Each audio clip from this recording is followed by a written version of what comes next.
ধরনের ইউনিলিভারের গাড়ি Coca-Cola Fanta পেপসির গাড়ি থেকে আটকাই দেবেন।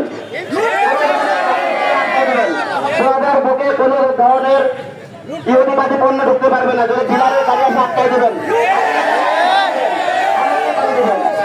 আটকাই দেবেন। আর দোকানদার প্রতি আবার অনুরোধ, আপনারা এটা বন্ধ করে দেন। বেচা কেনা, এগুলো বেচা কেনা বন্ধ করে বাংলাদেশকে ভালোবাসুন, বাংলাদেশের পণ্য ইউজ করুন।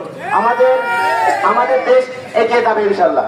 কিন্তু আমরা যদি ইহুদিবাদী পণ্য ইউজ করি, এই টাকাগুলো দিয়ে ওরা বোম বানাচ্ছে, টাকাগুলো মিসাইল বানাচ্ছে, আমাদের মুসলমানদের বুকে ওরা মারতেছে।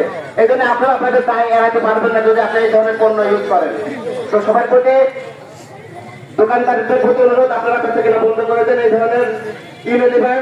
আবার বলছি, ইউনিলিভার যেমন আপনি বিভিন্ন ধরনের শ্যাম্পু আছে, ডাব ক্লিয়ার, অল ক্লিয়ার ম্যান ধরনের শ্যাম্পু আছে, বিভিন্ন ধরনের প্রসাধনী প্রোডাক্ট আছে। তারপরে ড্রিঙ্কসের মধ্যে কোকা-কোলা, ফান্টা, পেপসি, স্প্রাইট, খাবেন না, কোনো ধরনের ড্রিঙ্কস খাবেন, মজো খাবেন, মজো খাবেন সবাই।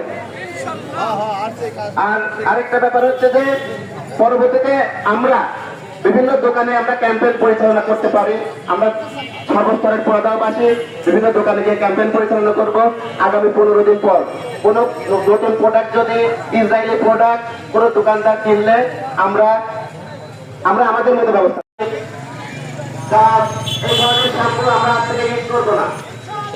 আমাদের সমস্যাটা হচ্ছে আমরা শুধু মুখে বলি, কিন্তু এই পণ্যকে থেকে আমরা সবাই প্রতিজ্ঞা করবো ইসরায়েলের কোন পণ্য আমরা ব্যবহার করবো না।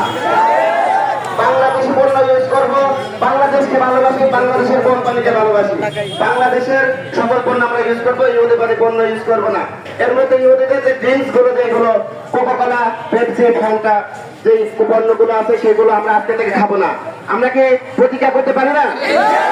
ইনশাআল্লাহ আমরা আজকে থেকে এই ধরনের কোন পণ্য ব্যবহার করবো না এবং পান করবো না।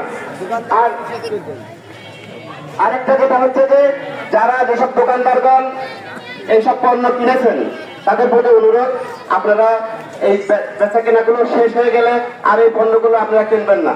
আপনারা যদি না কিনেন তাহলে জনগণ পাবে না, অটোমেটিক্যালি খাওয়া বন্ধ হয়ে যাবে। আমরা